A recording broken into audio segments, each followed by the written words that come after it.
Namaskar. Welcome to Desert Soul series with renowned Kathak Guru Srimati Prerna Shrimali ji. Prerna Shrimali, a senior dancer of the Jaipur Gharana of Kathak, received her training in dance from Guru Shri Kundanlal Gangani ji. Ms. Shrimali has endeavoured to expand her Kathak repertoire by choreographing compositions based on poetry, ancient, medieval and modern, and by exploring verses of Kalidas, Amaru, Mira, Kabir, Padmakar, Ghalib, the French poet Yves Bonfoy and others. Widely travelled both in India and abroad, she has featured in all the major dance festivals in India, such as at Khajuraho, and in many international festivals, such as Avignon, France. She taught Kathak in Delhi for many years, has written on Kathak and abstraction, for which she got a senior fellowship from the Government of India, and has worked as the repertory chief of Kathak Kendra Delhi for 2 years, and was also guru there from 2012 to 2017. She is a recipient of the Rajasthan Sangeet Natak Academy Award 1993 and the Central Sangeet Natak Academy Award 2009. Prerna Shrimali now lives in Jaipur and works in Delhi and Jaipur simultaneously. This was a brief introduction of Srimati Prerna Shrimali ji, and now I take pleasure to interact with her in person. Namaste Prerna Didi. नमस्ते। Desert soul series में आपका बहुत बहुत स्वागत और बहुत बहुत धन्यवाद कि आपने इस सीरीज़ के लिए समय निकाला। और मुझे लगता है कि काफ़ी नर्तकों को इसका ज़रूर फ़ायदा होगा, आपसे बातचीत जो भी होगी आगे। मेरी खुशी की बात है कि राजस्थान फोरम ने मुझे बुलाया इसके लिए, और जिसकी मैं सदस्य भी रही हूँ एक समय में, शुरुआती दौर में फाउंडर मेंबर्स में रही हूँ। और इतना अच्छा काम भी आप लोग कर रहे हैं फोरम के माध्यम से, तो ये एक खुशी की बात है कि इसमें मैं शामिल हो रही हूँ जी। तो दीदी बातचीत शुरू करते हैं। सबसे पहले मैं जानना चाहूँगी कि आप नृत्य में आपकी शुरुआत कैसे हुई और किस उम्र में आपने नृत्य शुरू किया और कहाँ पर सबसे पहले आपने नृत्य, आपका शुरुआती तालीम कहाँ पे रही? मैं जयपुर से ही हूँ जी, और हालांकि पैदाइश मेरी बांसवाड़ा में हुई है, पर पली बड़ी जयपुर में हूँ। और शुरुआत जो हुई वो मुझे तो याद कम है, मम्मी जो बताती हैं उसके हिसाब से मेरा पहला स्टेज पे मैंने नाचा रविंद्र मंच पे जयपुर में, तब मेरी उम्र 5 साल की भी नहीं हुई। अच्छा। और तो मैंने भरोसा नहीं किया था जब मम्मी ने कहा कि ऐसा है, तो उन्होंने फोटो दिखाया मुझे। शुक्र है कि फोटो था उस वक्त, तो वरना मैं शायद मानती भी नहीं कि ऐसा हो सकता है, क्योंकि अब जब सिखाने लगते हैं तो समझ में आता है कि 5 साल की उम्र बहुत छोटी उम्र होती है। तो वो मेरा परफॉर्मेंस यहाँ था, पर वो स्कूल के माध्यम से ही कुछ था। पर 3 लड़कियों ने कुछ किया था, जिसमें सिर पे टोपी ओपी लगा के और दुपट्टा पहन के, ऐसा वो फोटोग्राफ है मम्मी के पास अभी भी। सो वो एक पर इतनी छोटी उम्र में मंच पे जाना, और वहाँ पे वो जो भी तयशुदा होता है उसको प्रेजेंट करना, वो एक उसमें शर्त थी कि मम्मी सामने दिखनी चाहिए। वो उस शर्त के लिए मम्मी सामने बैठी हुई थी एकदम, तो क्योंकि उनको देखे बिना नहीं नाच सकते थे। वो एक शर्त उस वक्त रही। और मेरी माँ कहती है कि उस वक्त मैंने सोचा था कि अगर आज ये तुमने कर लिया स्टेज पर, क्योंकि जो साइड की 2 लड़कियां थी, 3 लड़कियां थी, उसमें से साइड में जो 2 थी वो दोनों बीच में, किसी का दुपट्टा खुल गया, किसी का कुछ, तो वो निकल गई और मैं नाचती रही। तो मम्मी ने कहा कि तब मुझे थोड़ा लग रहा था कि अब तुम कर सकती हो शायद। तो वो एक जो झिझक थी वो निकल गई होगी शायद। सो वो पहला परफॉर्मेंस रहा। फिर आपकी कथक की ट्रेनिंग, शुरुआती ट्रेनिंग क्योंकि जयपुर में बहुत खास बात है। जयपुर में जब मैं छोटी थी, और उस समय का जो जयपुर है, उसमें जयपुर में स्कूल कॉलेजेस में कथक ऐसे रमा हुआ था कि जिसमें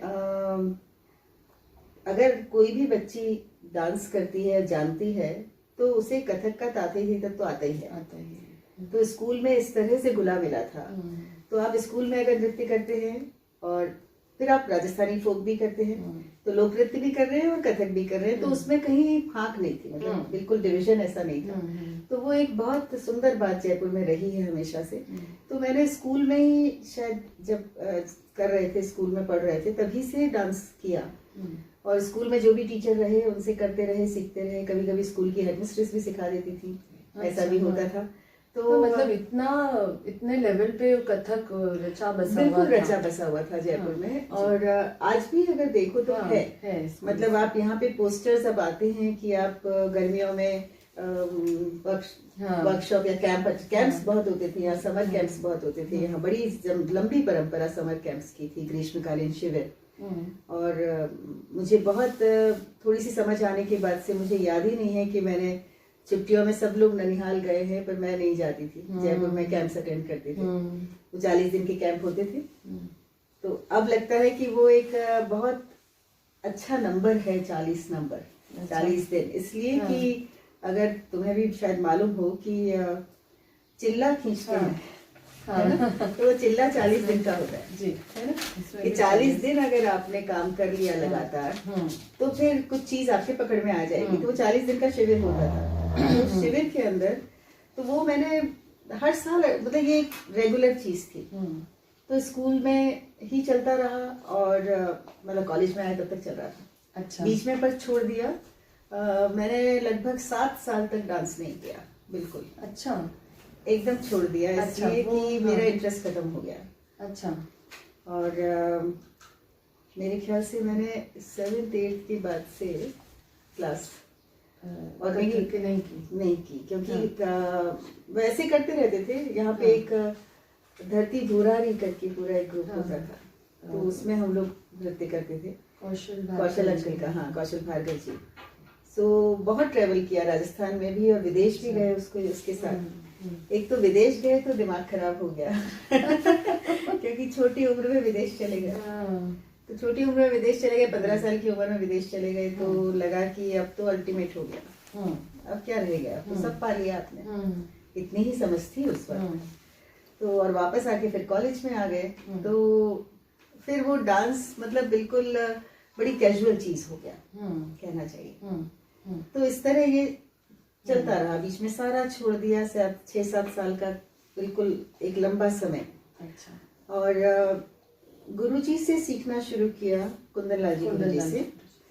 गुरुजी घर आते थे और सिखाते थे। अच्छा। और वो शुरू ऐसे हुआ जैसा कि मम्मी पापा बताते हैं कि वो मेरे दादाजी के पास, क्योंकि मेरे दादाजी ज्योतिषी थे। अच्छा। तो उनके पास वो पत्री दिखाने आते थे। तब उन्होंने मुझे देख के मम्मी से कहा कि इसको डांस क्यों नहीं सिखाते। अच्छा। तो मम्मी ने क्या करती है स्कूल में कि नहीं कथक सिखाएंगे, ऐसा करके। तो उन्होंने फिर सिखाना शुरू। उसके वहां से आपकी, हाँ, मतलब उसके पहले स्कूल में जैसा मैंने बताया कि जैसा होता था कथक, वो लोग हम करते ही थे। हाँ, बच्चे जैसे सीखते थे उस तरह। पर वहां से फिर मेरी प्रॉपर ट्रेनिंग शुरू हुई जब मैं शायद 6 बरस की होंगी। तो वो तो काफी बहुत छोटी हो बहुत छोटी उम्र से, तब से ट्रेनिंग शुरू हुई गुरुजी के साथ। और गुरुजी ने आने के बाद मुझे राजस्थान के कॉम्पिटिशन्स में पार्टिसिपेट, उस समय कॉम्पिटिशन का जमाना था। तो पहली बार जब 6 महीना सिखाने के बाद कॉम्पिटिशन में उतार दिया। अच्छा। तो ऑल ओवर राजस्थान सेकंड आ गए। उसके बाद जब 7 साल की हो गई थी तब मतलब अप टू 9 years एज बच्चों की उनका कॉम्पिटिशन कैटेगरी होती है। तो उसमें सेकंड ईयर तो उस बार फर्स्ट आ गए। तो वो जो इनाम मिला, वो शील्ड आज भी है मेरे पास। वो इतनी भारी थी कि उठी नहीं उससे, तो बड़ा भाई आया उठाने। सो वो इस तरह की एक जर्नी रही है। तो जैसे पूत के पाँव पालने में वो तो दिख ही गया था कि ये हाँ, ऐसा कह सकते हैं। तो उस समय की जो आपकी तालीम थी, वहाँ उस वक्त का कोई आपको बंदिश, कोई कुछ आपकी याद है जो आपको आज भी रिलेवेंट लगती है? गुरुजी का सिखाने का तरीका बहुत हाँ। इंटरेस्टिंग था, क्योंकि वो जब घर आते थे तो एक तो कभी भी आ जाते थे, कोई टाइम फिक्स नहीं था, कोई दिन फिक्स नहीं था, साइकिल पे आते थे। और कभी कभी सुबह सुबह आ गए तो मम्मी उठा रही है, उठो बेटा गुरुजी आए। अच्छा, कभी रात में सोने का वक्त हो रहा है और अच्छा। गुरु बच्चे जल्दी सोते हैं, तो उस वक्त गुरुजी आ गए हैं, उनका जब मन करता था।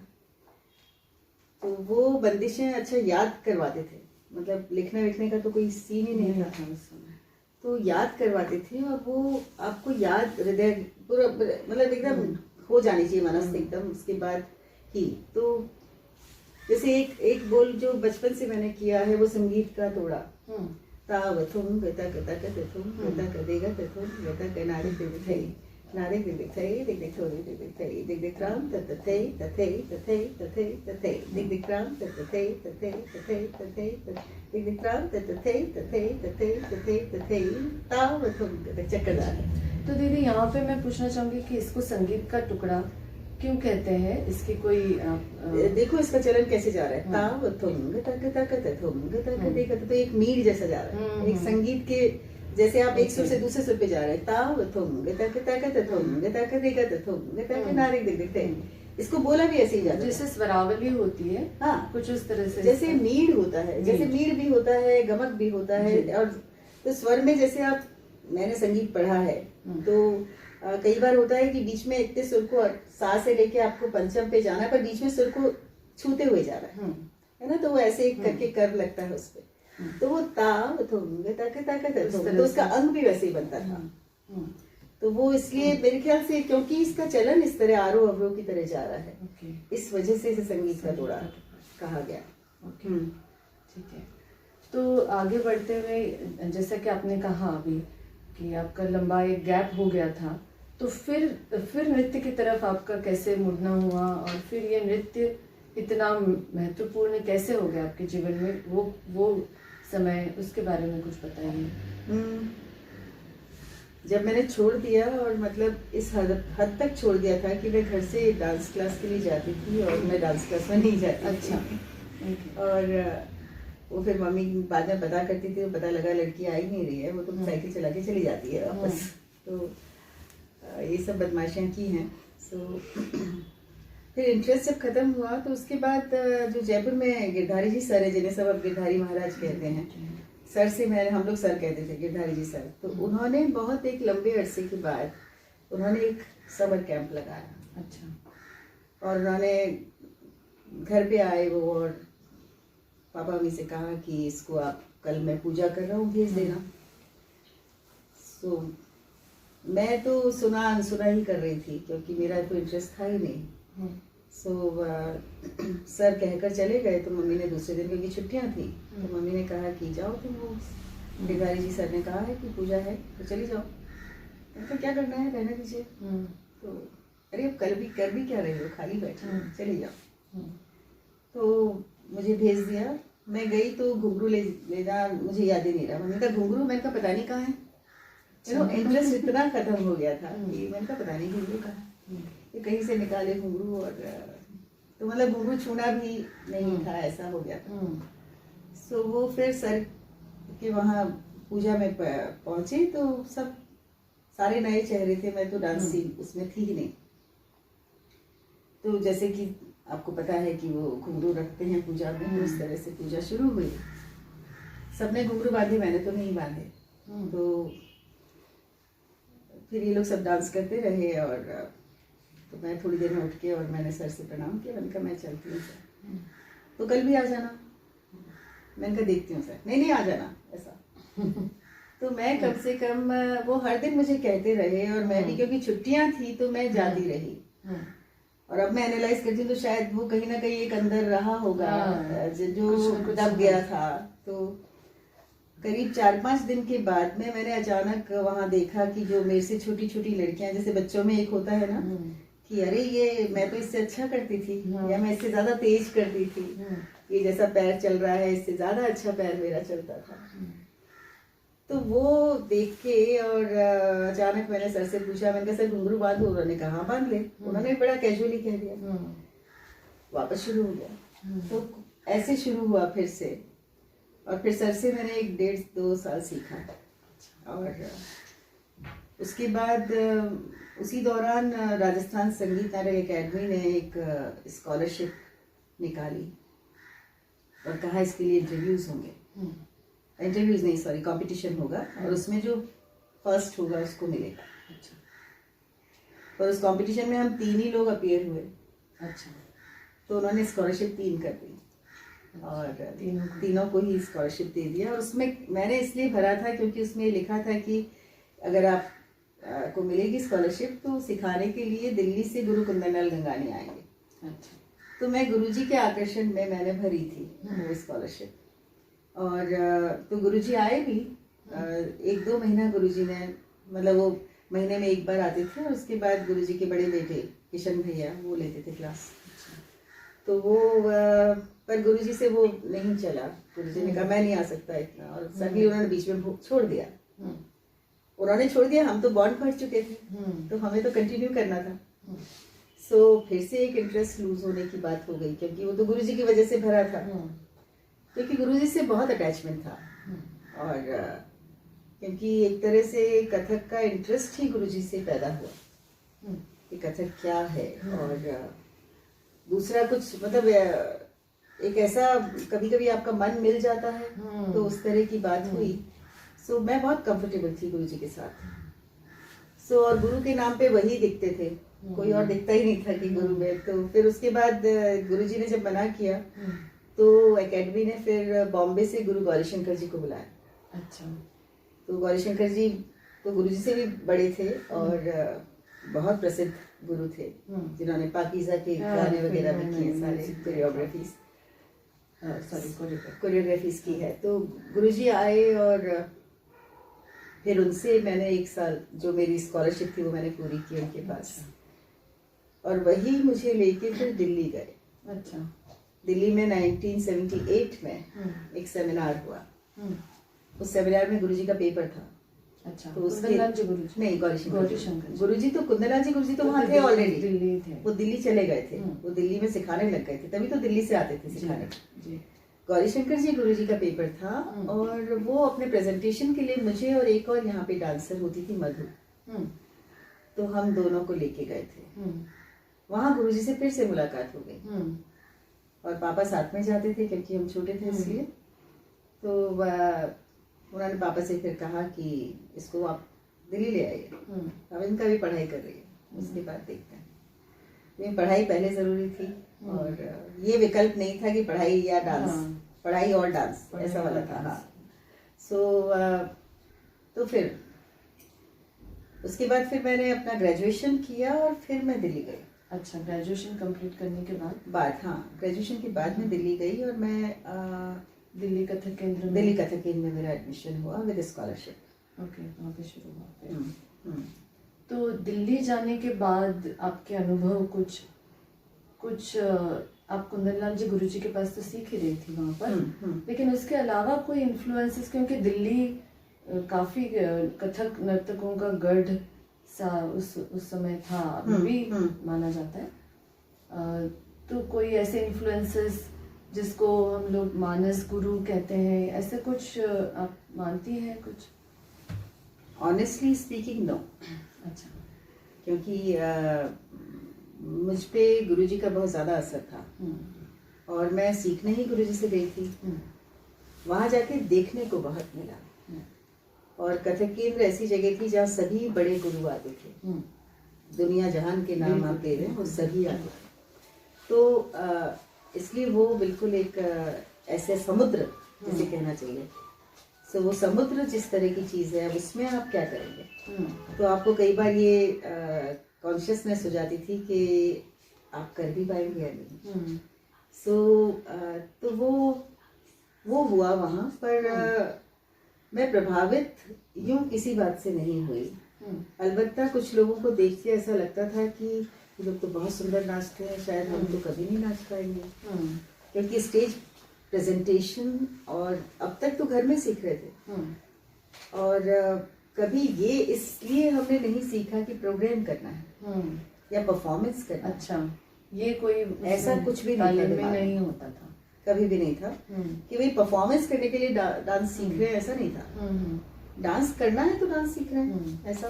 तो जाहिर है कि डांस एज ए करियर भी ऐसा कोई विचार कहीं से भी कोई विचार था ही नहीं। डांस एज अ करियर मालूम ही नहीं था, मालूम ही नहीं था। और हिंदुस्तान में ऐसी कोई परंपरा हमने न सुनी थी न देखी थी कि डांस करियर हो सकता है। और पढ़ाई तो कर ही रहे थे। परिवार में भी कोई ऐसा संगीत सभी को पसंद है, पर कोई संगीत और इसमें प्रैक्टिस करने वाले तो कोई भी नहीं था। तो इसलिए वो नहीं मालूम था, पर डांस अच्छा लगता था तो डांस कर रहे थे। सो वहाँ पे मैं करती रही, देखती रही, और देखने को बहुत मिला, सुनने को बहुत मिला, बहुत संगीत सुना, बहुत नृत्य देखा, सभी बड़े कलाकारों को देखने का और सुनने का मौका मिला। और कथक केंद्र में ही थे गुरुजी के अलावा बिरजू महाराज जी और मुन्ना भैया और रेबा दीदी, ये सारे लोग अपने सभी बड़े कलाकार आते जाते बहुत थे वहाँ। कथक केंद्र में उस समय वर्कशॉप की कोई परंपरा नहीं थी।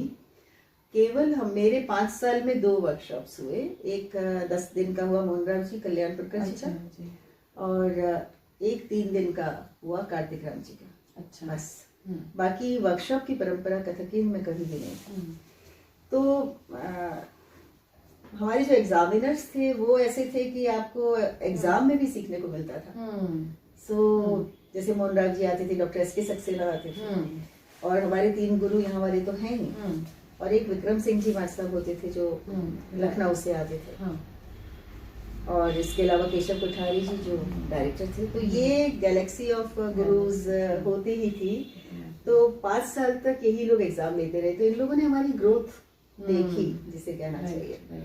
और सीखने मतलब एग्जाम में नाचते कम थे और सीखते ज्यादा थे, क्योंकि आपकी किसी बात पे कोई डिस्कशन हो गया, तो वो आपको एक गाइडलाइन पूरी गाइडलाइन मिल जाती थी। और वो आपको क्योंकि आपको लगातार देख रहे हैं, तो पिछले से इतना बढ़े या नहीं बढ़े, ये भी आपको पता चलता था। सो ये तो हुआ। तो अगर आगे बढ़ते हुए ये कहेंगे कि जयपुर घराना अपने आप में एक बहुत सशक्त कथक का घराना है, तो उसके बारे में आप क्या कहेंगे? उसकी जो विशेषताएं हैं और उसका महत्व कथक नृत्य में, उन सब का क्या महत्व, कैसे? देखो, मुझे क्योंकि जब मैंने कथक सीखना शुरू किया तो मुझे नहीं मालूम था घराने क्या होते हैं। और जयपुर में सीखा तो जो सीख रहे थे वो जयपुर में जो कथक था वही सीख रहे थे। तो कोई विकल्प तो नहीं था, कोई ऐसा पता नहीं था कि भाई कोई और घराने या कोई स्कूल भी होता है। हम कथक सीख रहे थे, एक शास्त्रीय नृत्य शैली सीख रहे हैं जो कथक कहलाती है। घराना है तो मालूम ही नहीं था। ये दिल्ली जाके पता चला कि ये जयपुर घराना है। फिर पढ़ना शुरू किया थोड़ा थोड़ा, तो किताबों में जो लिखा हुआ था और जो मैं सीख रही थी उसमें तो बहुत फर्क था। क्योंकि किताबों में तो एक लाइन में फर्क कह देते हैं कि जयपुर वीररस प्रधान है और ये लास्य प्रधान है, ये तांडव है और यहाँ पे श्रृंगार है। तो मुझे ये बात समझ में नहीं आती थी कि ये कैसे है भाई, कि खाली तांडव नाचते रहोगे कितनी देर नाच लोगे, खाली लास्य नाचते रहोगे कितनी देर नाच लोगे। कहीं कॉम्बिनेशन बनना पड़ेगा, बैलेंस होना पड़ेगा। और क्योंकि गुरुजी के टीचिंग्स में वो बैलेंस बिल्कुल साफ दिखता था। और धीरे धीरे जब समझ डेवलप हुई देखते देखते, तो ये समझ में आया कि कोई भी नृत्य शैली इन दोनों पक्षों के बिना तो पूरी हो ही नहीं सकती। सही है। आप कितनी देर चक्कर देख सकते हैं, कितनी देर तेजी तैयारी देख सकते हैं, फिर कहीं तो आके आपको साइलेंसेस चाहिए, खामोशी चाहिए, लास्य चाहिए, श्रृंगार चाहिए, भक्ति चाहिए। और फिर जयपुर घराना तो भक्ति से ओतप्रोत, बिल्कुल मंदिरों में नृत्य होता रहा। तो जब मंदिरों का नृत्य होता रहा तो बिना भाव के कैसे होगा।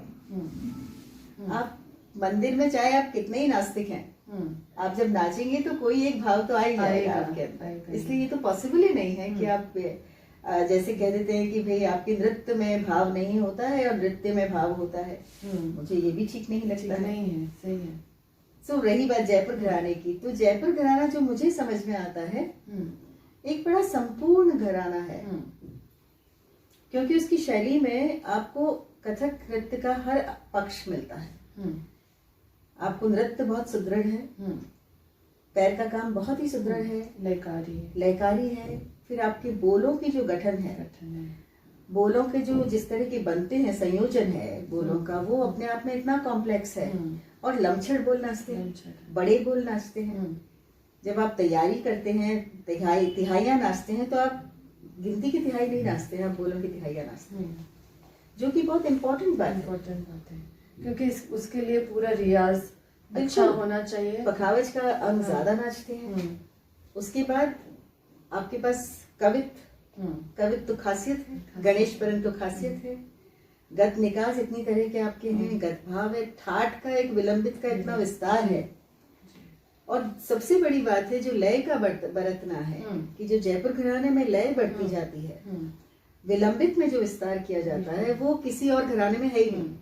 जयपुर घराने के नर्तक काफी समय तक विलंबित लय ही बरतते हैं। और विलंबित का मतलब आप स्लो नहीं नाच रहे हैं, क्योंकि विलंबित में चौगुनी गति के बोल नाचते हैं, बिल्कुल, है ना। दीवार देन अब इसमें नाचेंगे दा तिट दादा तिट दादा तिट किड़दा तिट देता कदा धी किट दा देता किड़दा देता तगदा देता ता किट दे किट दा गिदे की नगे तिट गदा तगिट दे किट दा गिदे नगे तिट दा तगिट तगिट तगिट दिगिट दा ना तगिट तगिट तगिट नगे तिट दा तगिट तगिट तगिट दिगिट दा ना तगिट तगिट तगिट नगे तिट दा तगिट तगिट तगिट दिगिट दा ना दा कत दा कत दा कत दा कत दा कत दा कत दा गिनत दा गिनत दा। तो वो क्या है कि वो बोल तो चौगुनी गति में, लय विलंबित है। तो ये जो विस्तार है, ये आपको कहीं और नहीं मिलता। ये मुझे समझ में आया जब मैंने एक कोलैबोरेटिव परफॉर्मेंस हम लोगों ने बहुत की। मेरी एक हमारी दोस्त थी जो अब नहीं है दुनिया में, वेरोनिक। मुझे याद है आप दोनों की एक परफॉर्मेंस पूना में सवाई गंधर्व महोत्सव में आपने परफॉर्म किया था, दोनों ने साथ में। कुछ पार्ट अलग अलग भी किया था और कुछ साथ में भी किया था। वो परफॉर्मेंस मुझे अभी भी याद है। तो हम दोनों ने बहुत नाचा साथ में। और जब पहली बार साथ में हुए तो समझ में आया ये लय का जो फर्क है। क्योंकि जब हम दोनों, क्योंकि खुद ने ही कंपोज किया था, हम दोनों ने मिलके ही उसे कोरियोग्राफ किया था। और हम लोगों को अपने गुरु से छुप के करना था। हमें ये कहा गया था कि गुरुओं को नहीं बताना है। तो वो बिरजू महाराज जी की शिष्या थी और मैं गुरु जी की शिष्या थी। सो दोनों गुरुजन ने स्टेज पर ही देखा सीधा कमानी में। जब परफॉर्मेंस हुआ, खुश भी हुए और नाखुश भी हुए, दोनों बात की, क्योंकि उनको बताया नहीं था। पर तब ये समझ में आया कि जहां मुझे विलंबित चाहिए, वहां वो तो बराबर की लय में आ जाएंगे। तो ये जो डिफरेंस है, तो जब आप विलंबित में, मुझे ऐसे लगता है कि कलाओं में जब आप विलंबित को एक तरह से पकड़ लेते हैं, साध लेते हैं, उसकी साधना आपकी हो जाती है, तभी असल कला निकलती। सही है। तो वो बात आपको जयपुर घराने में मिलती है। क्योंकि हल्के में आप ले ही नहीं सकते कोई चीज को, आपको पुख्ता रियाज, उसकी कंप्लीट अंडरस्टैंडिंग होनी चाहिए। और मंजरी, एक बहुत इंटरेस्टिंग बात है कि जयपुर घराने का कथक, जयपुर घराने की गायकी, शास्त्रीय संगीत, वो भी बहुत कॉम्प्लेक्स है जी। जयपुर घराने का पखावज, वो भी बहुत कॉम्प्लेक्स है। तो वो जयपुर को ही एक वरदान है कि कॉम्प्लेक्सिटी है और सुंदरता भी साथ में, बिल्कुल साथ में एकदम। और दूसरा, जब आप अभिनय की बात करते हैं, तो जैसे बहुत सारी किताबों में ये लिखा है कि जयपुर घराने में अभिनय नहीं होता, या श्रृंगार तो होता नहीं, या जयपुर घराने में अभिनय नहीं किया जाता, लखनऊ घराने में अभिनय किया जाता है। तो ये बात बिल्कुल गलत है। इसलिए कि जैसे मैंने कहा कि मंदिरों में नृत्य होता था, जब मंदिरों में नृत्य हो रहा है तो अभिनय के बिना नहीं होगा। ये फर्क हो सकता है कि अदायगी कम है। अदायगी से आपका मतलब? अदायगी होती है जब किसी चीज को आप सिर्फ दिखाने के लिए प्रेजेंट कर रहे होते हैं। और वो अदायगी, क्योंकि दोनों कलाएं दरबारों में पल्लवित भी हुई हैं, तो उसका भी असर है, क्योंकि कलाएं तो अपना आसपास का असर लेके चलती हैं। तो यहाँ का जो दरबार था, उसका जो एटमॉस्फेयर रहा होगा राजपूतों का, वो डिफरेंट है। हिंदू और राजपूत, तो वो जो कौम है वो वीर रस के लिए प्रसिद्ध है। और जो वहाँ पे लखनऊ में वाजिद अली शाह साहब का कोर्ट था, उनके अंदर वहाँ पे श्रृंगार ज्यादा है, लास्य ज्यादा है, अदा ज्यादा है। तो वो, क्योंकि आप एक नवाब को खुश करने के लिए नृत्य कर रहे हैं, यहाँ पे भी आप राजा को खुश कर रहे हैं, पर वो राजा तो आपकी लमछड़ चीजें, आपकी लड़न भिड़न देखना चाहता है, क्योंकि उसकी दिमाग में वही सबसे ज्यादा है। और यहाँ के, ऐसा मैंने पढ़ा भी है कि यहाँ के राजा खुद को जो उनके कुल देवताया होते थे उनके वो अपने आप को रिप्रेजेंटेटिव ही मानते थे राजस्थान में। हाँ, और ना कि खुद को ही राजा हाँ नहीं, तो वो एक तरह से ईश्वर की तरफ ही आराधना। हाँ। जयपुर में, जयपुर घराने में जो मैंने गुरुजी से सीखा, उसमें कई ऐसी बंदिशें हैं जो राजघराने की बंदिशें हैं जी, जो हम नाचते हैं, जैसे कि रंगीला शंभू गौरा ले पधारो प्यारा पावना, जिसे हम स्तुति के रूप में नाचते हैं, वो राजघराने की बंदिश जी।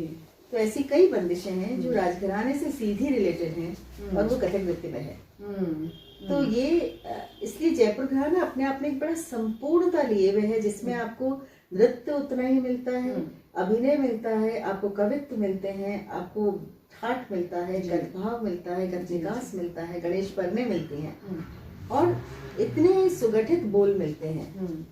सो इसलिए मुझे तो वो बहुत संपूर्ण लगता है, मेरी नजर में ऐसा है जयपुर घराना। तो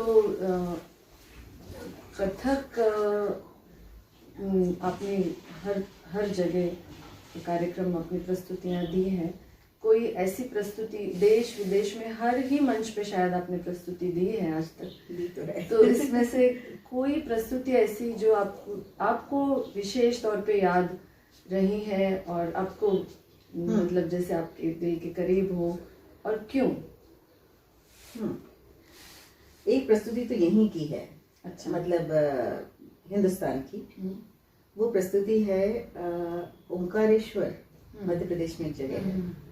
वहाँ पे एक वहाँ उत्सव करके हुआ करते थे एक समय में। तो ओंकारेश्वर में नर्मदा जी बहती हैं और अभी कल ही था शायद नर्मदा जी का दिन था।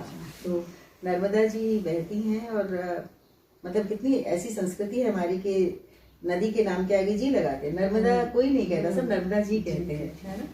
सो नर्मदा जी बहती हैं और वहाँ कार्तिक पूर्णिमा पे लोग स्नान करने आते हैं। सो उस समय वहाँ पे उत्सव होता है। तो जो मेरा परफॉर्मेंस वहाँ पे रखा गया, तो उसमें मैं नदी के उस पार रुकी हुई थी सर्किट हाउस में, और वहाँ से नदी में नाव में बैठ के तो हम पहुंचे हैं, उस पार जाना है। और वहाँ पे अनजाने लोग, मतलब लगभग 5-6 हजार लोग मुझे दिखाई दे रहे थे कि जो सामने एक भीड़, बिल्कुल पुल पे भी वही खड़े हैं और जहाँ देखो वहाँ लोगों के शरीर दिखाई दे रहे हैं। और वहाँ शंकराचार्य पीठ भी है। अच्छा। तो वहाँ पे जो शंकराचार्य पीठ है, उसकी जो रॉक है, उसके बिल्कुल सामने जो जगह है, एक तरह से पत्थर ही है वो पूरा, उसी को स्टेज बनाया हुआ था। और स्टेज के बिल्कुल साथ में नदी बह रही थी।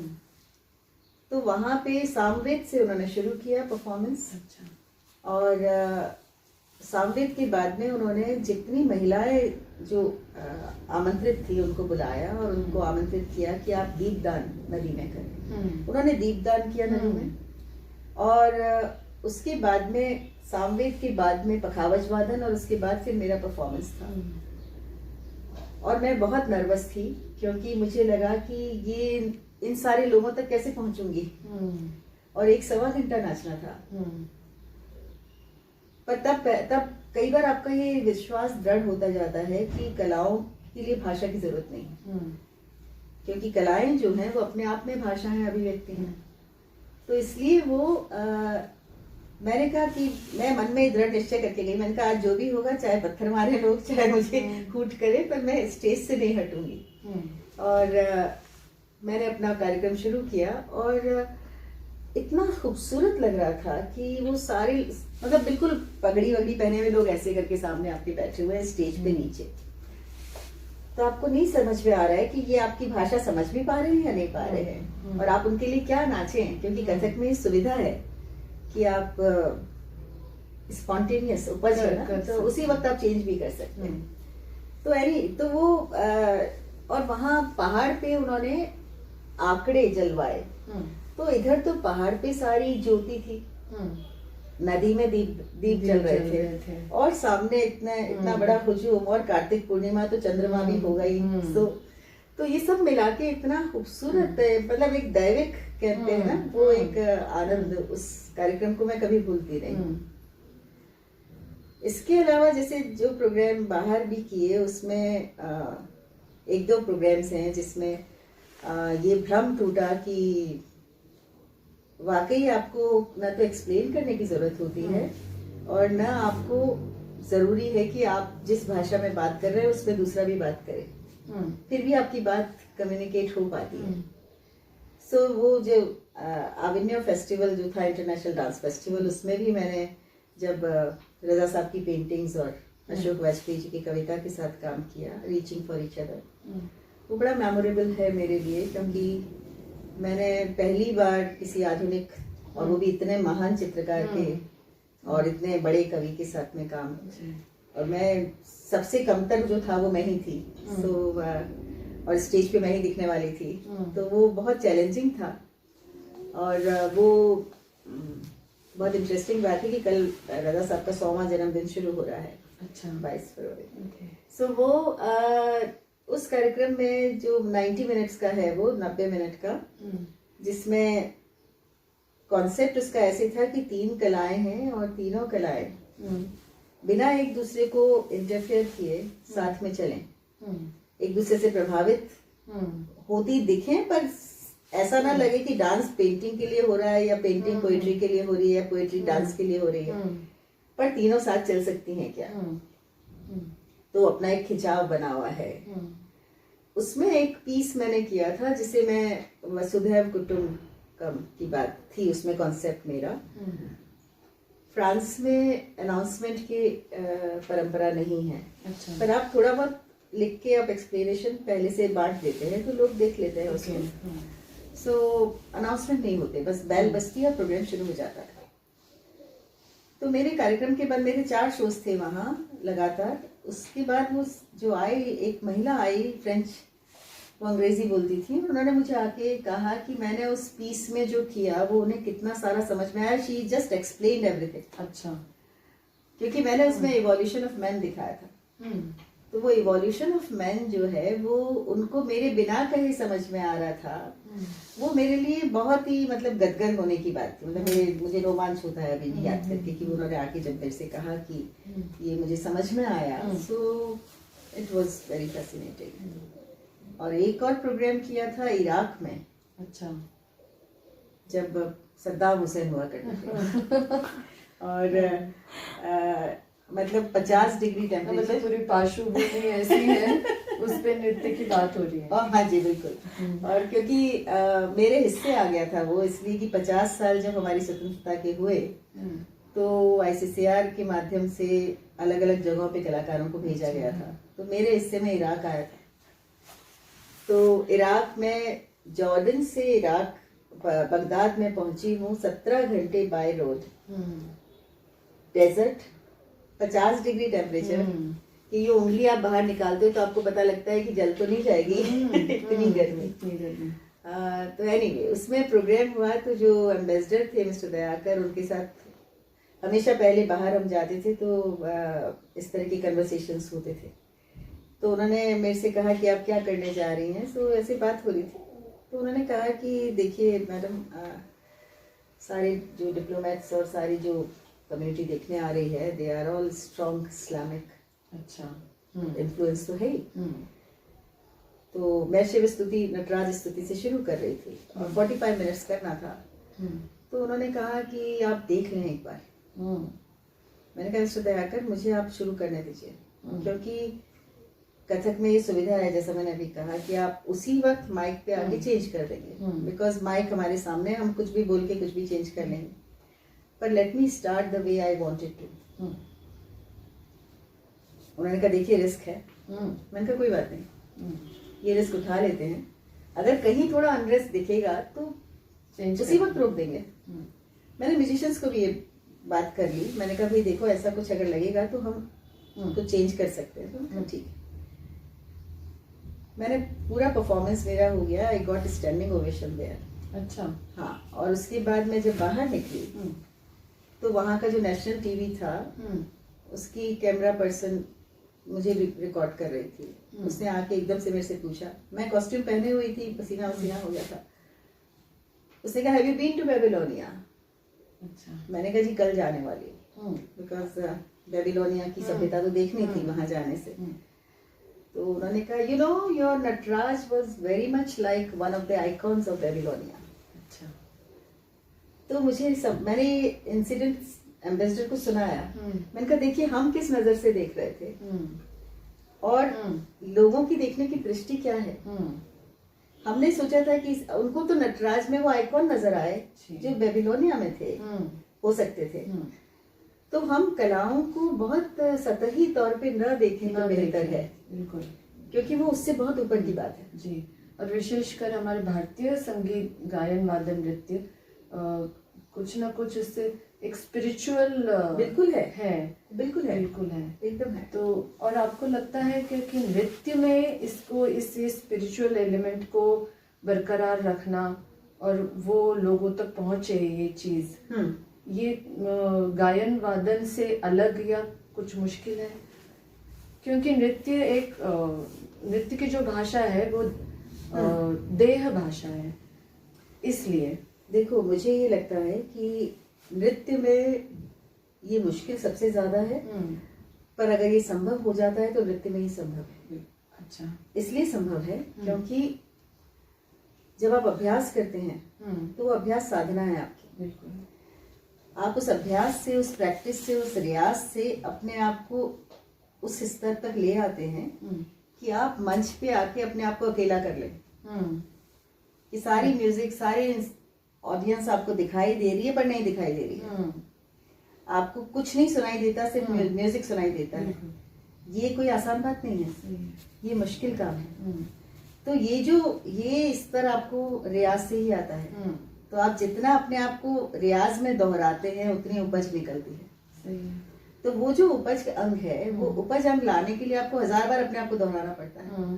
और जब आप स्टेज पर आके काम करते हैं तो आप अपने आप को टोटली काट लेते हैं। कितनी बार लोग आपको आके कहते हैं कि ऐसा लग रहा था आप हमको देख रही थी, पर हम तो नहीं देख रहे थे, है ना। तो वो जो स्तर आप प्राप्त करते हैं साधना से ही आता है और वो संभव है, वो बिल्कुल संभव है। और एक और बात इसमें मैं कह सकती हूँ कि स्पिरिचुअल जो तुमने कहा, भक्ति का चरम नृत्य है। जितने हमारे संत हुए हैं, मीरा या चिन्मय, सभी आप देख ले, सभी अंत में नाचते हैं। तो हम तो वहां से शुरू कर रहे हैं, तो उस चरम से तो हम शुरू कर रहे हैं। और हम किसी मोक्ष की प्राप्ति के लिए नहीं नाच रहे हैं, हम नृत्य के लिए नृत्य कर रहे हैं, क्योंकि हमें अच्छा लगता है। तो ये तो और भी बड़ी बात हो गई। मुझे तो ये लगता है कि ये तो बहुत ही बड़ा स्पिरिचुअल फैक्ट है कि you are dancing because you want to dance, because you love dancing, you want to be in it.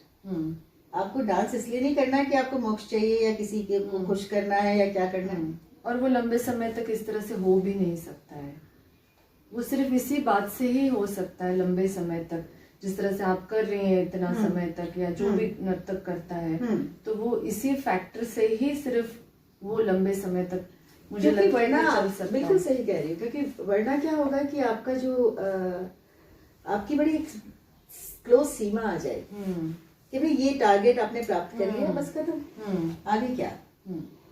पर यहाँ तो टारगेट ही नहीं है, टारगेट नहीं है। जब आपका कोई ऐसा गंतव्य नहीं है तो फिर तो रास्ता ही है ना। बिल्कुल सही। तो रास्ता चलते रहिए, सीधी बात। बहुत सुंदर बात आपने कही है। और बहुत अच्छा लग रहा है।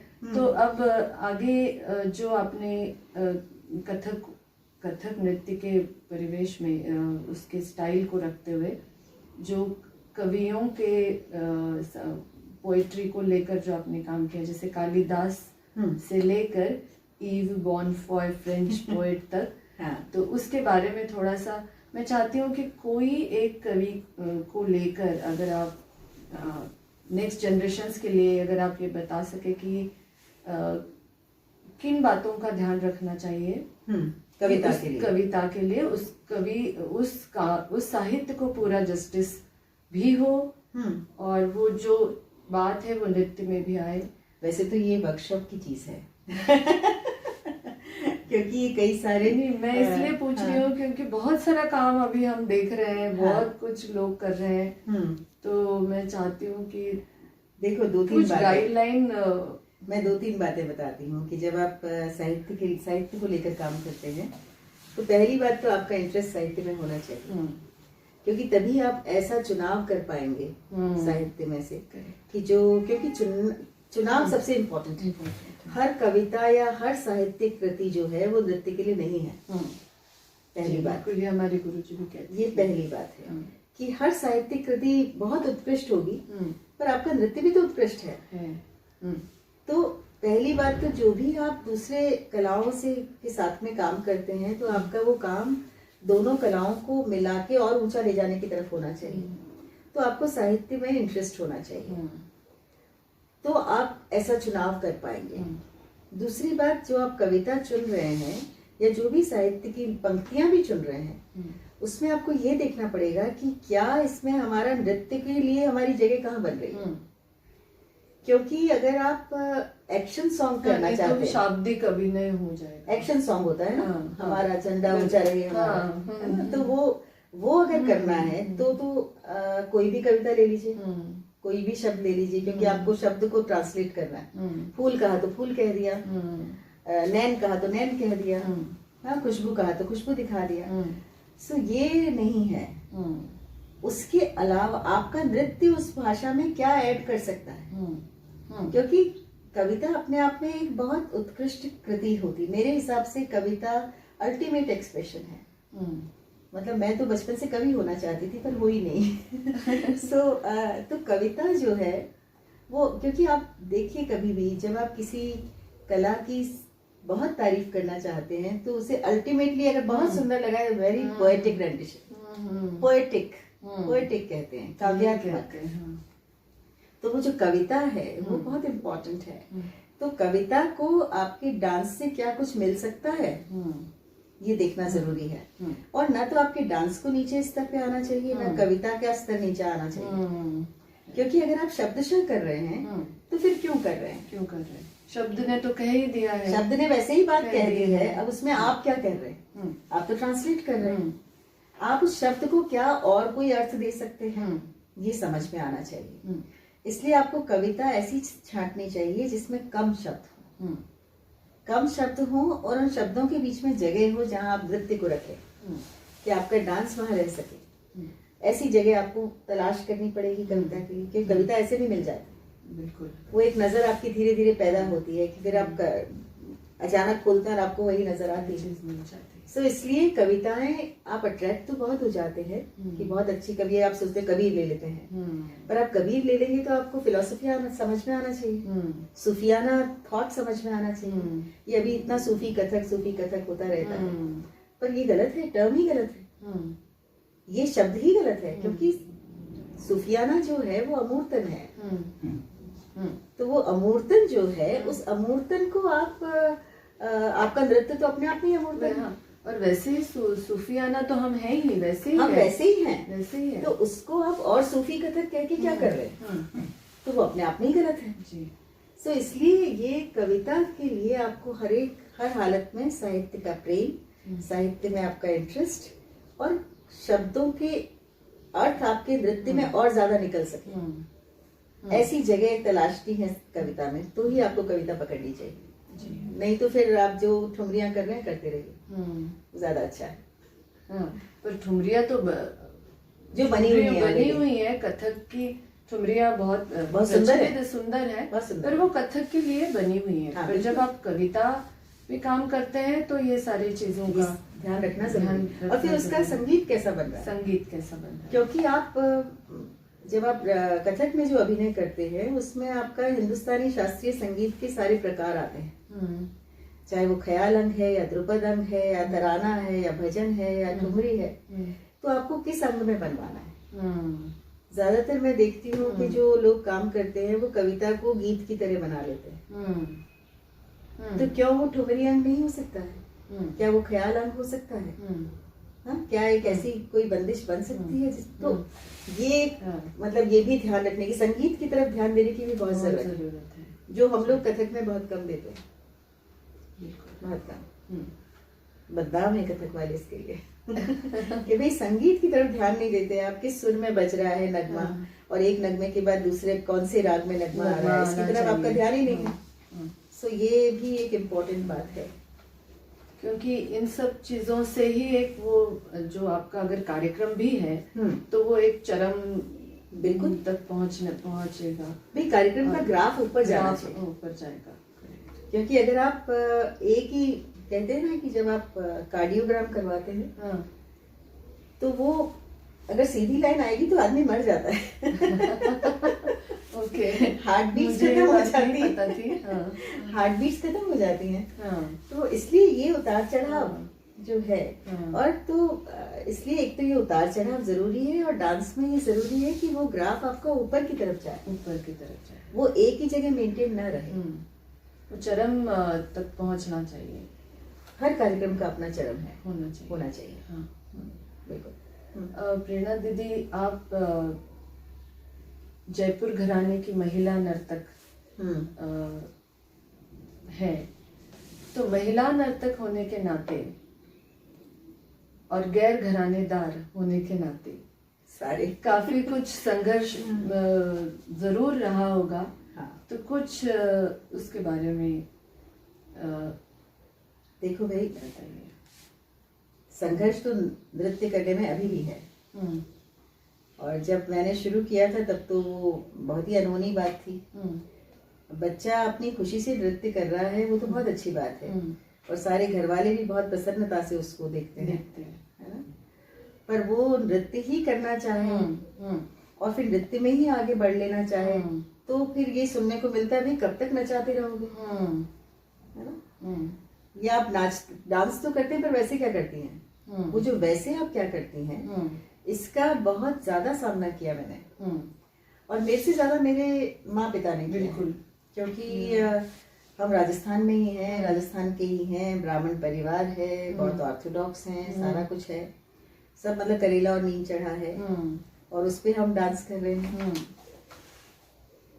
हमारा समाज बहुत इंटरेस्टिंग है इस मामले में, कि जब पहली बार जब आप कलाएं जैसे जैसे मनोरंजन का साधन होती है ना, समाज ने उसको दुत्कार दिया, अपने से दूर किया, क्योंकि जैसे ही ये कलाएं मनोरंजन का साधन बनी, तो अच्छे घरों की लड़कियां सीखना बंद हो गई। बहुत अच्छी बात थी ये। अब इससे उलट हो गया है, अब फिल्म की चीजें आप सबसे ज्यादा एग्री करते हैं। अब बच्चे फिल्मी डांस नाचते हैं तो हर माँ बाप खुश हो जाते हैं, ये देखो हमारा बच्चा कितना खूबसूरत नाच रहा है, वो कैसा एक्सप्रेशन कर रहा है, आपको पता ही नहीं चल रहा कि वो अच्छा है या नहीं है ना। पर तो आज हमारा समाज उलट गया है। हाँ, मुझे यहाँ पे जरूर ये बात लगती है कि जिन घरों में डांसर बहू नो था एकदम, उन्हीं घरों की लड़कियां अब फिल्मों में भी कर रही है, काम कर रही है, नृत्य कर रही है, और मुझे लगता है उससे तो हम बहुत अच्छा काम करते आए हैं। नहीं, इसके अलावा उस समय बहुत ज्यादा संघर्ष हुआ, और संघर्ष जो हुआ वो इस बात का भी हुआ कि आप अपने परिवार से दूर रह के काम कर रहे हैं, आप परिवार अकेले रह के काम कर रहे हैं, इसका भी संघर्ष है। क्योंकि आपका ये संघर्ष तो वैसे ही चल रहा है कि आप एज अ डांसर अपने आप को अभी सेटल ही नहीं कर पा रहे, अभी एस्टेब्लिश ही नहीं हुए हैं। क्योंकि नृत्य और संगीत में खासतौर से शास्त्रीय कलाओं में जब आपका सर्वाधिक संघर्ष होता है, उस वक्त आपको कोई कहीं से मदद नहीं मिलती। आपके पास मदद या आपके पास सपोर्ट सिस्टम आपका शुरू होता है जब आप थोड़ा सा एस्टेब्लिश हो जाते हैं, कुछ नाम हो जाता है, पैसा भी आपको तभी मिलने लगता है। पैसा भी नहीं मिलता है, सबसे कम पैसा आपको मिलता है इन कलाओं में।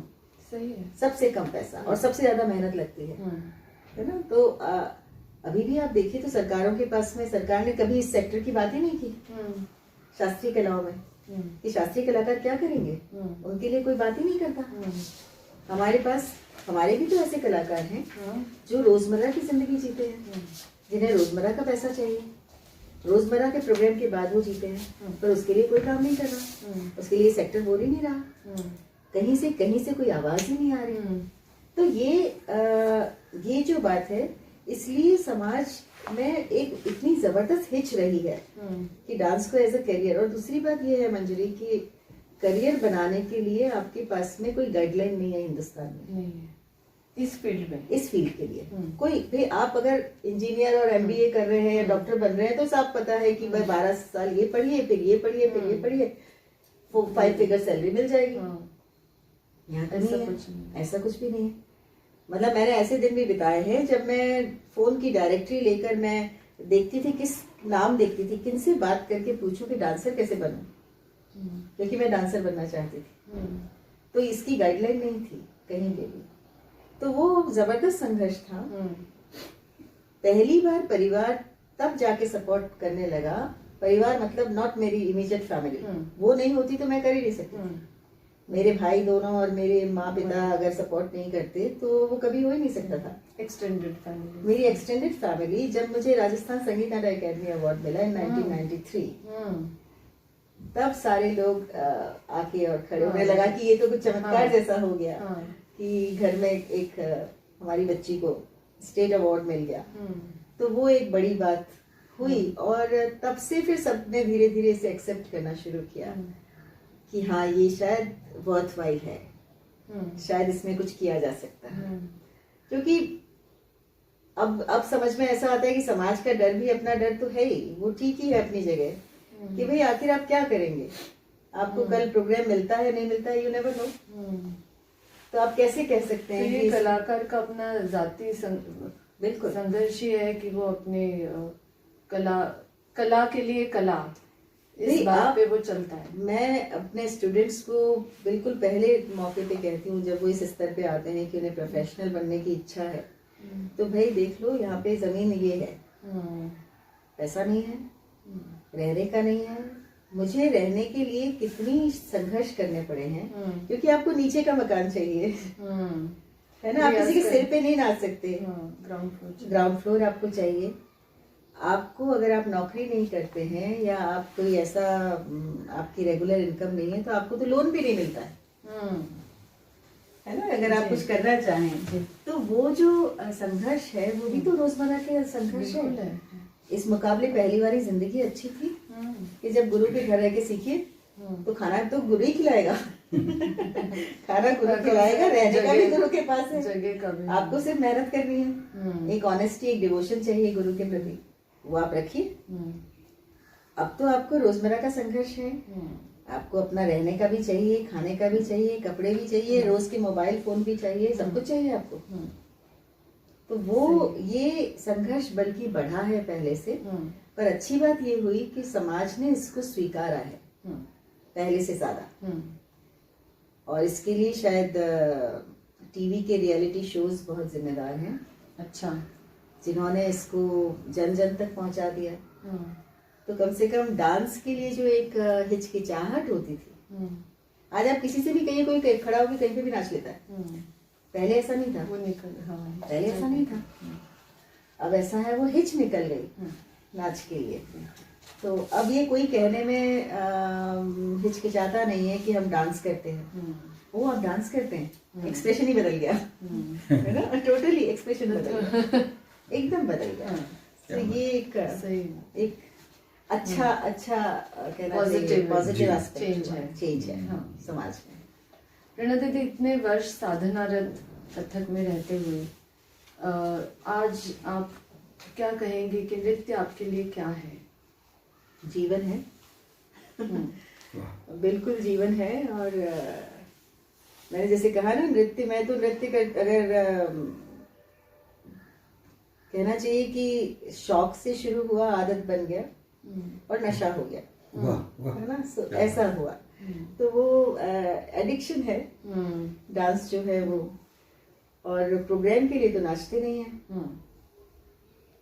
फॉर्चुनेटली घर में भी ऐसा संस्कार मिला कि पढ़ाई जब आप कर रहे हैं तो सिर्फ एग्जाम के लिए नहीं कर रहे, है ना, कि सिर्फ एग्जाम के लिए पढ़ाई कर रहे हैं, ऐसा नहीं है। तो शायद वही आदत आगे भी आ गई कि जो काम आप कर रहे हैं वो सीखने के लिए कर रहे हैं, अच्छा लगता है इसलिए कर रहे हैं। तो वो बिल्कुल, मतलब मेरे लिए नशा है और मैं इसके बिना अपने आप को नहीं सोच पाती हूँ। और अगर मैं डांस नहीं करती, नृत्य में नहीं आती, तो शायद जीवन बहुत अधूरा हो जाता। इसलिए कि इतने सारे दूसरे दरवाजे खुले नृत्य के माध्यम से, समझ के, कि जो नृत्य के बिना शायद नहीं हो पाते अच्छा किसी भी हालत में, जी चाहे वो दर्शन की बात है, कविता की बात है, चित्र की बात है, किसी भी चीज की। तो जीवन का जीने का नजरिया बदल गया, जीवन को देखने की एक सुंदर दृष्टि मिलती है अगर आप किसी कला में हैं, ऐसा मुझे लगता है। और अगर आपको सही गाइडेंस मतलब अच्छा गुरु, और ये सबसे इम्पोर्टेंट है, सबसे इम्पोर्टेंट है कि अच्छा गुरु सही समय पे मिले, सही समय पर मिले, सही समय पे सही गुरु, अच्छा गुरु, और जिसके प्रति आप पूरी तरह। कभी काफी बात हो रही थी गुरु विषय पे, तो आप क्या कहेंगे कि अच्छा गुरु की क्या क्वालिटीज होनी चाहिए? ओहो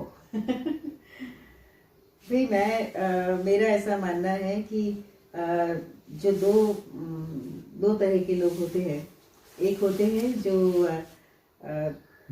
अपने ज्ञान को पूरी तरह से दूसरों को देते हैं, जो आपने सीखा है, जो आपने सीखा उसे आपने उसी तरह दे दिया, वो परफेक्ट टीचर है। पर जिन्होंने देने में अपना इनपुट भी लगाया और एक विजडम दिया साथ में, और परंपरा को थोड़ा और आगे खिसकाने की कोशिश, तो शायद गुरु बनता होगा जी। और दूसरा, गुरु बनाने में शिष्य बहुत इम्पोर्टेंट है कि कैसे आप, क्योंकि शिष्य तैयार करना, सिखाना है अलग बात है, और शिष्य तैयार करना बहुत अलग बात है। इसलिए गुरु तो मुझे लगता है वो है जो परंपराओं को और आगे खिसकाए और इस परंपरा का निर्वाह करते चले, ऐसा। और जीवन को भी मतलब कलाओं को संस्कार के रूप में दे, संस्कार ऐसा लगता है। अभी जब से लॉकडाउन हुआ है तब से काफ़ी कुछ बदलाव हम देख रहे हैं, नृत्य में भी बहुत सारा बदलाव आता जा रहा है। तो कुछ आप ऐसी ज़रूरी बातें कहना चाहेंगी जिससे कि कथक की आत्मा को ठेस ना पहुँचे क्योंकि बहुत तरह की चीज़ें सामने आ रही हैं, बहुत तरह का नृत्य सामने आ रहा है।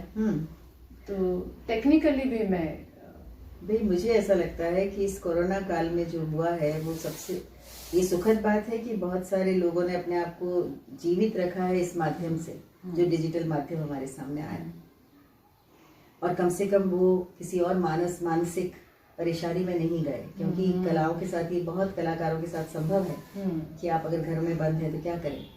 तो एक आउटलेट तो ये बना, पर इसका नुकसान थोड़ा सा ये जरूर हो रहा है कि सबसे ज्यादा तो मुझे आजकल, मैं इस बात से थोड़ी सी आहत भी हूँ कि फिल्मी गानों पे लोग कथक करने लग गए हैं, और उसे आप कथक कहना भी चाहते हैं। फिल्म को फिल्म कहिए, बिल्कुल ठीक है, करने में कोई बुराई नहीं है। आप नाचते हैं, आप कथक नाचते हैं या भरतनाट्यम नाचते हैं, ओडिसी नाचते हैं, आप फिल्मी गाना करना चाहते हैं, करिए, पर आप उसे उस फॉर्म का नाम मत दीजिए, मेरा ये कहना है।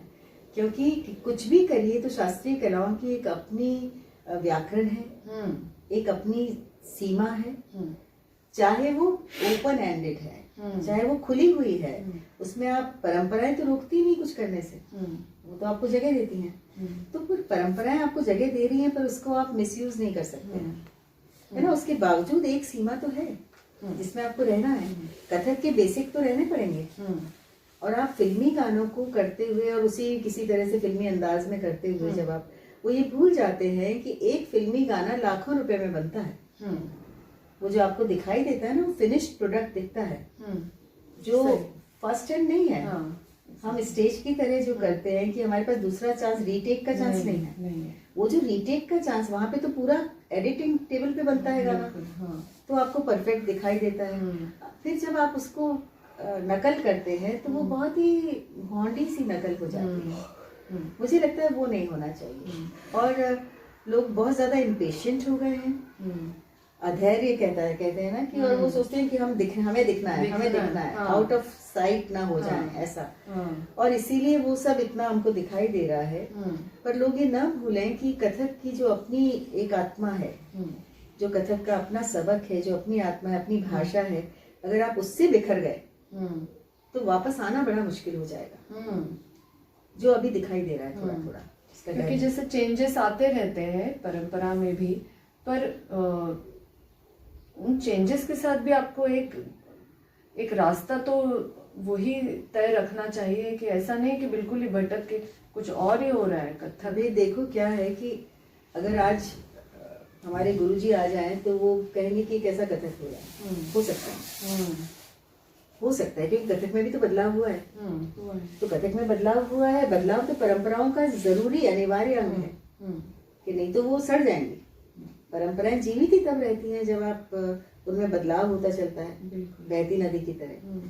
तो वो बदलाव होना तो जरूरी है, पर उस बदलाव के साथ में उसकी आत्मा तो मरी नहीं सकती, उसको फिर भी कथक तो रहना ही है। तो वो जो सीमा है, वो जो अनिवार्यता है, वो जो अनिवार्य अंग है, उनको अगर आप भूल रहे हैं या भुला रहे हैं तो फिर एक क्वेश्चन मार्क है। तो थोड़ा समझना पड़ेगा जी। तो प्रेरणा दीदी, आज बहुत सुंदर बातें आपने कही कथक को लेकर, और आपका जो साधना में जीवन रहा है उसको जानकर भी बहुत अच्छा लगा। और इसी तरह आप कथक में साधनारत रहें और भी अच्छा काम करते मुझे रहें। अच्छा लगा बात करके। बहुत बहुत धन्यवाद। शुक्रिया।